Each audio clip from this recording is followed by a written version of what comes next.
ಕನ್ನಡದ ಸಾಂಸ್ಕೃತಿಕ channel Guruveera Kannada blog. ನಾವು ಸಾತ್ವಿಕ ಗುಣ ಅಂದರೆ ಸಾಧು ಸಂಪನ್ನನಾಗಿರುವುದು, ದೇವತಾ ಭಾವವನ್ನು ಹೊಂದಿರುವುದು. ದೇವತಾ ಭಾವ ಅಂದರೆ ನಾನು ಮನುಷ್ಯ ಜನ್ಮವನ್ನು ದೇವರು ಈ ಸೃಷ್ಟಿ ನನಗೆ ಮನುಷ್ಯ ಜನ್ಮವನ್ನು ಕೊಟ್ಟು ಕಳಿಸಿದೆ, ಮಾನವನನ್ನಾಗಿ ಬದುಕಬೇಕು. ಈ ಜಗತ್ತಿನಲ್ಲಿ 84 ಲಕ್ಷ ಅದಕ್ಕಿಂತಲೂ ಹೆಚ್ಚು ಹಿಂದಕ್ಕೆ ವೇದಗಳನ್ನು ಬರೆಯುವಾಗ 84 ಲಕ್ಷ ಪ್ರಾಣಿಗಳು ಜೀವರಾಶಿಗಳನ್ನು ಹೇಳಿದ್ದಾರೆ. ಅದು ಈಗ ಪ್ರಪಂಚ ಬದಲಾಗ್ತಿದೆಯಲ್ಲ, ಇನ್ನೂ 84 ಲಕ್ಷಕ್ಕಿಂತಲೂ ಇನ್ನೂ ಎಷ್ಟೋ ಲಕ್ಷಗಳು ಜಾಸ್ತಿ ಆಗಿರ್ಬೋದು ಜೀವರಾಶಿಗಳ ಸಂಖ್ಯೆ ಈ ಭೂಮಿಯಲ್ಲಿ. ಪ್ರತಿಯೊಂದು ಜೀವರಾಶಿಗೂ ಒಂದು ಶರೀರ ಇದೆ. ಅಂಥ 84 ಲಕ್ಷ ಜೀವರಾಶಿ ಶರೀರಗಳಲ್ಲಿ ಮಾನವ ಶರೀರ ಅತ್ಯಂತ ಉತ್ತಮವಾದಂಥ ಶ್ರೇಷ್ಠವಾದಂಥ ಶರೀರ. ಒಳಗಿರ್ತಕ್ಕಂಥ ಆತ್ಮ ಜೀವ ಒಂದು ಶರೀರದಿಂದ ಇನ್ನೊಂದು ಶರೀರಕ್ಕೆ ಹೋಗ್ತಾ ಇರ್ತಾನೆ, ಅವನವನ ಕರ್ಮಗಳಿಗೆ ಅನುಸಾರವಾಗಿ. ಹಾಗೆ ಮಾನವ ಜನ್ಮ ಬಂದ ಮೇಲೆ ಈ ಮಾನವ ಜನ್ಮದಲ್ಲೂ ಕೂಡ ಶ್ರೇಷ್ಠ ಕುಲ, ಉತ್ತಮ ಕುಲ, ಅಧಮ ಕುಲ ಅಂತ ಇದ್ದಾವೆ. ಅವು ಯಾವ ಬರೆದಾರೆ ಇತಿಹಾಸದಲ್ಲಿ ತುಂಬ ಇದ್ದಾವೆ. ಅದೆಲ್ಲ ಕುಲಗಳು ಮಾನವ ಕುಲಗಳಲ್ಲೇ ತುಂಬ ಕುಲಗಳಿದ್ದಾವೆ. ಶೂದ್ರ, ವೈಶ್ಯ, ಕ್ಷತ್ರಿಯ, ಬ್ರಾಹ್ಮಣ ಹೀಗೆ ಮಾಡಿದ್ದಾರೆ. ಇವ್ಯಾವ ಸುಳ್ಳಲ್ಲ. ಎಲ್ಲಗೂ ಈ ಎಲ್ಲ ವರ್ಗಗಳಿಗೂ ಕೂಡ, ಕುಲದ ವರ್ಗಗಳಿಗೂ ಕೂಡ ಒಂದು ಅರ್ಥ ಇದೆ.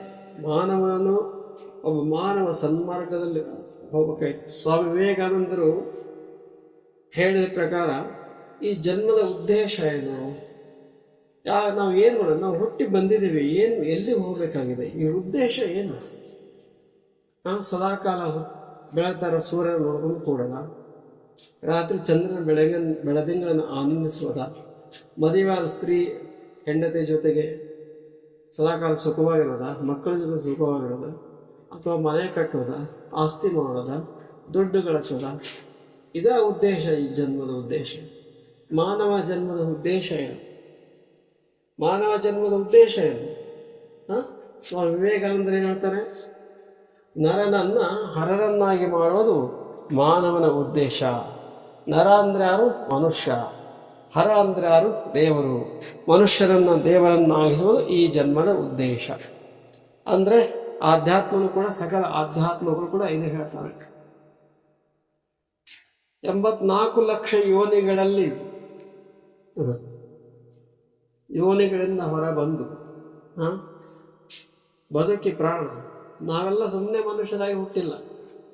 ಮನುಷ್ಯರಾಗಿ ಹುಟ್ಟೋಕ್ಕಿಂತ ಮುಂಚೆ ಮೀನು, ನೀರಿನಲ್ಲಿರೋ ಮೀನು, ಮೊಸಳೆ, ನಾಯಿ, ಆಕಳು, ದನ, ಕರು, ಆಕಳು, ಹಾವು, ಹುಲಿ, ಸಿಂಹ, ಚಿರತೆ, ಕಾಡು ಮೃಗಗಳು, ಪ್ರಾಣಿ, ಪಕ್ಷಿ ಎಲ್ಲನೂ ಆಗಿದ್ದೀವಿ ನಾವು ಹಿಂದಕ್ಕೆ. ಸುಮ್ಮನೆ ನಾವು ಬಂದಿಲ್ಲ ಮಾನವನಾಗಿ.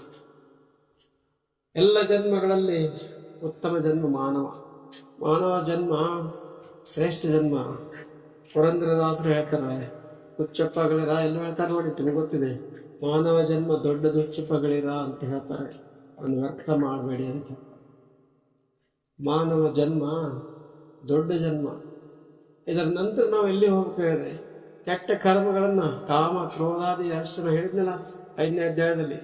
ಅಂತ ಕಾಮ ಚಕ್ಷುರ ಅನ್ನುವಂಥ ಕಾಮ ಅನ್ನುವ ಚಕ್ಷುರ, ಲೋಭ ಅಂತ ರುರಗ್ರ, ಮೋಹ ಅಂತ ರಸಿಲೋಮ, ಇವರೆಲ್ಲ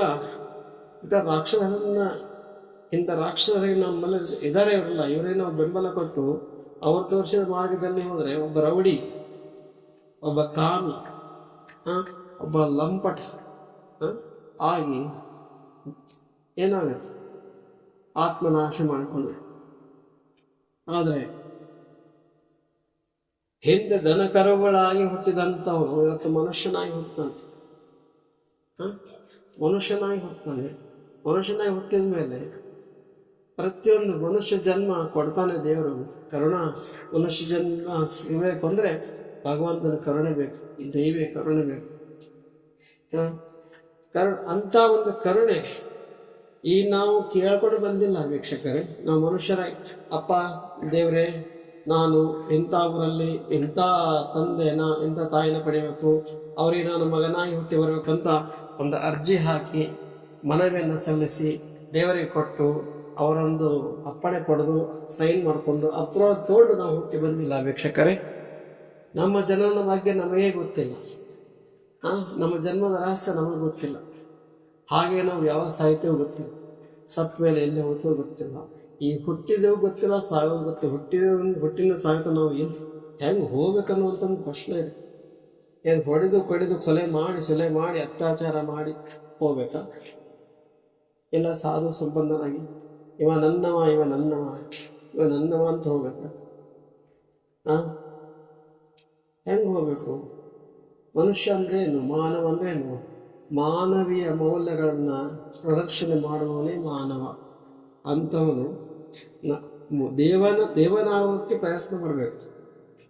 ಈ ಮನುಷ್ಯ ಜನ್ಮ ಹೋದ್ಮೇಲೆ ನಾವು ಕೈಲಾಸಕ್ಕೆ ಹೋಗ್ಬೇಕು, ವೈಕುಂಠಕ್ಕೆ ಹೋಗ್ಬೇಕು, ಬ್ರಹ್ಮಾಧೀನ ಆಗಬೇಕು,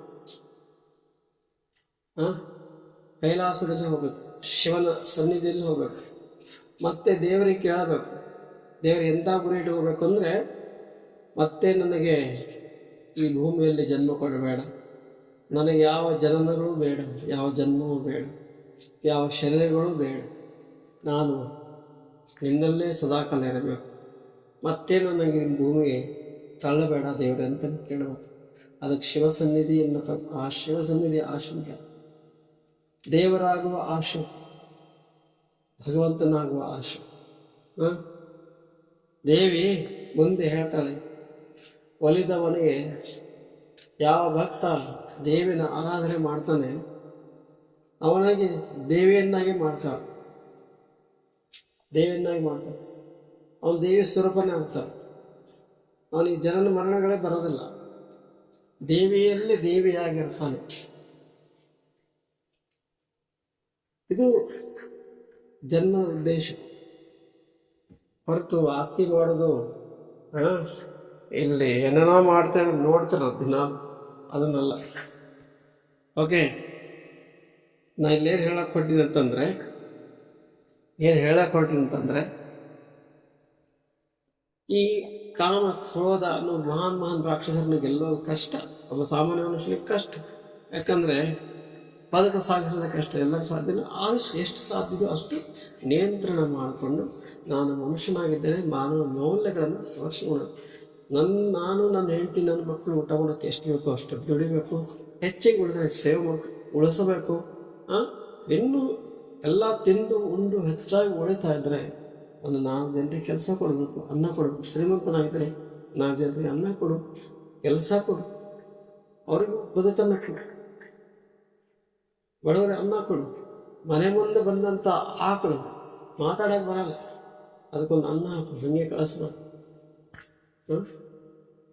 ದಾನ ಧರ್ಮಗಳು ಅಂತ ಎಲ್ಲ ನೋಡೋಲ್ಲ. ಈಗಷ್ಟು ಈಗಿನ ದಾನಗಳೆಲ್ಲ ಅವು ಹೇಳೋಕ್ಕಾಗಲ್ಲ, ಆನ್ಲೈನ್ ದಾನಗಳು ಅದ, ಅದೆಲ್ಲ ಅವರವ್ರ ನಂಬಿಕೆ ಮೇಲೆ ಹೋಗುತ್ತೆ. ಮನೆ ಮುಂದೆ ಬಂದಿಟ್ಟಂಥ ಆಕಳು ಮಾತಾಡೋಕೆ ಬರಲ್ಲ, ಅದು ಹಸಿವಾಗಿರುತ್ತೆ, ಅದಕ್ಕೆ ಅನ್ನ ಕೊಡಲ್ಲ. ಮನೆ ಮುಂದೆ ಒಬ್ಬ ಭಿಕ್ಷಕ ಮೊದಲ ಬರ್ತಾನೆ, ಯಾರೋ ಮನೆ ಬಿಟ್ಟು ಬಂದಿರ್ತಾನೆ, ಮಕ್ಕಳು ನೋಡಿರೋದಲ್ಲ ಏನೋ ಗೊತ್ತಿಲ್ಲ, ಅವನಿಗೆ 1 ರೂಪಾಯಿ ಕೊಡಲ್ಲ. ಆನ್ಲೈನ್ನಲ್ಲಿ ಏನಾರು ಮಾಡ್ತೀವಿ, ದಾನ ಮಾಡೋರು ಮಾಡ್ತಾರೆ, ಎಲ್ಲರೂ ಮಾಡಲ್ಲ. ನಂಬಿಕೆ ಎಷ್ಟು ಗೊತ್ತಿಲ್ಲ, ಅದೆಲ್ಲ ಬೇಕಾಗಿಲ್ಲ, ಅದು ಅವರ ಇಷ್ಟ. ಆದರೆ ನಾನು ಹೇಳೋದಂದರೆ, ನೀವು ಮಾಡ್ತಕ್ಕಂಥ ದಾನ ನಿಜವಾಗಿಯೂ ಅದು ದೇವರಿಗೆ ತಲುಪಬೇಕು. ದೇವರು ಆ ಬಡವರಲ್ಲಿರ್ತಾನೆ, ಹಸಿದ ಆಕಳನ್ನಲ್ಲಿರ್ತಾನೆ. ದೇವರು ಹಸಿದ ವಯಸ್ಸಾದ ಮುದುಕಿ ಹತ್ರ ಇರ್ತಾನೆ, ಭಿಕ್ಷೆ ಬೇಡಕ್ಕಂತ, ಅವ್ರಿಗೆ ತಲುಪಬೇಕು ನೇರವಾಗಿ ಒಂದು. ಈ ಚಾನಲ್ಗೆ ಸಬ್ಸ್ಕ್ರೈಬ್ ಮಾಡಿ, ಲೈಕ್ ಕೊಡಿ, ಶೇರ್ ಮಾಡಿ ಮತ್ತು ಐಕಾನ್ ಬೆಲ್ ಅನ್ನು ಕ್ಲಿಕ್ ಮಾಡಿ. ಧನ್ಯವಾದಗಳು.